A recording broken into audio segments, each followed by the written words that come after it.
sa isang sci-fi o Hollywood movie. Ang nasaksihan sa ilang probinsya ng Hilagang Luzon, pasado hating gabi nitong Huwebes.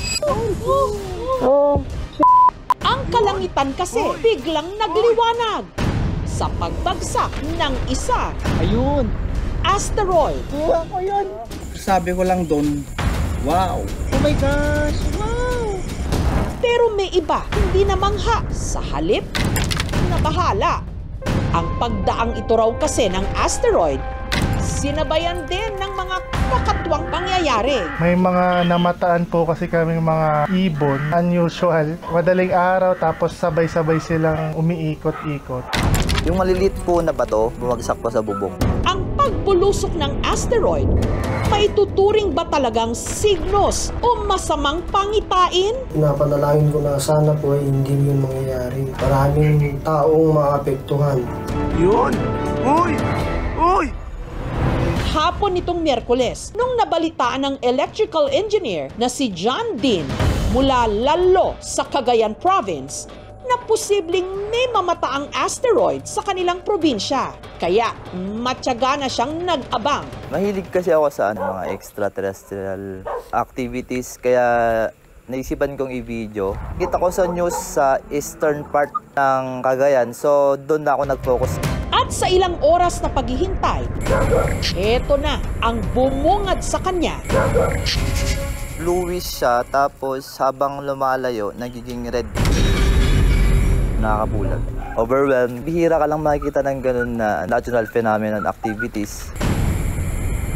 Sa buong buhay mo, baka hindi ka na makakita ng ganun. At pagkatapos ng 30 minutong pagpasok ng asteroid, may kung ano raw bumagsak sa kanilang bubong. May lumugutog doon sa taas. Parang yung maliliit po na bato. Oh my gosh! Oh my gosh! Wow! Isa rin sa mga nakasaksi sa pagbulusok ng asteroid, si CJ. Na nooy nagmumotor mula sa bayan ng Santa Ana, dito rin sa Cagayan. Umitim yung itaas. Bigla nang bumagsak. Naka-slow siya na pababa. Pinapanood ko lang siya na nakatulala lang ako. Si first time kong makakita ng ganun. Pero ang kanilang pagkamangha napalitan ng kaba nung biglang May narinig po akong sumama. na sinundan pa raw ng pagyanig ng lupa. Within 3 to 5 seconds, may mga tumawal na po na aso. Sabihan na pag may mga ganung pangyayari na bigla-bigla, may mga bagyo na parating. Mulan na nung matapos bumagsak. Ang dagat kung saan nila nakitang dumaan ang asteroid, bigla raw nagngalit. Sinabi nila na hindi na sila nakaligo kasi nga yung bigla nang tumaas yung tubig. Pinapanalangin ko na sana po ay hindi yun mangyayari. Maraming taong maapektuhan. Yun! Uy! Uy! Ang magkapatid namang sina Christian at George mula sa Ilagan, sa probinsya naman ng Isabela, sa halip na ma-excite sa balita. Medyo nagulat, natakot. Baka kasi may shockwave, yun po yung iniisip namin.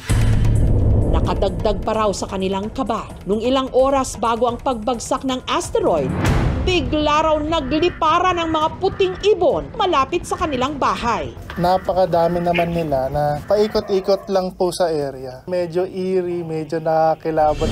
Gayunman, lakas loob pa rin daw silang nag-abang. Umakyat kami nung mga madaling araw, 1 hour before ng event.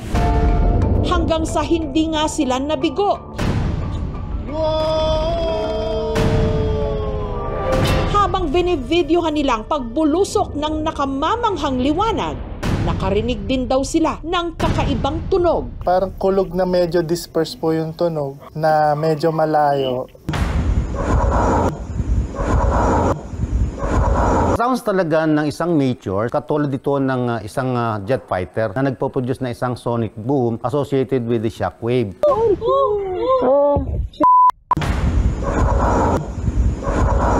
Gayunman, ang takot agad daw napalitan ng pagkamangha. Parang first time ko nakakita nun, sabi ko, woo! Kala ko katapusan ko na kasi sobrang liwanag.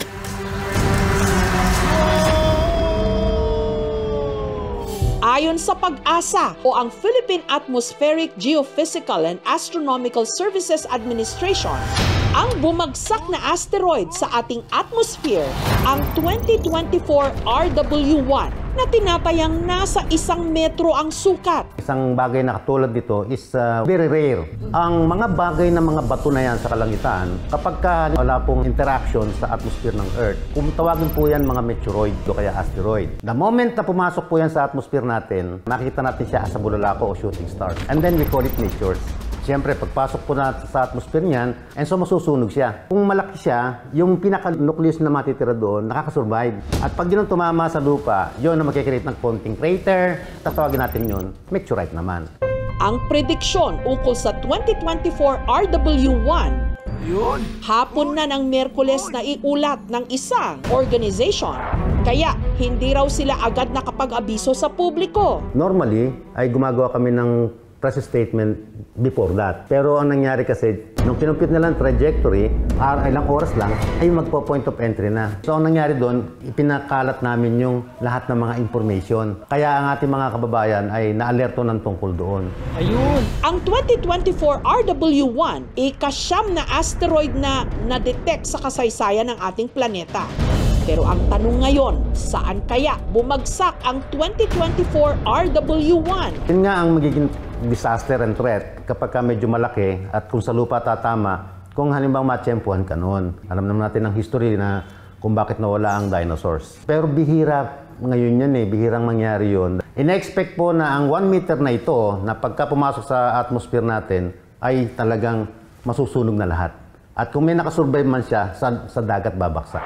Pinabulaan na naman ang pag-asa na ang pagbagsak ng asteroid sa mundo may kaakibat na signos. Ito ay walang kinalaman sa meteorology sapagkat ang ating natunghayan ay astronomical in nature. Kapag ang isang tao ay mayroong isang karanasan na hindi niya kayang ipaliwanag, hahanap ka ng pwedeng maging dahilan. Maski naman yung sinaunang mga civilization.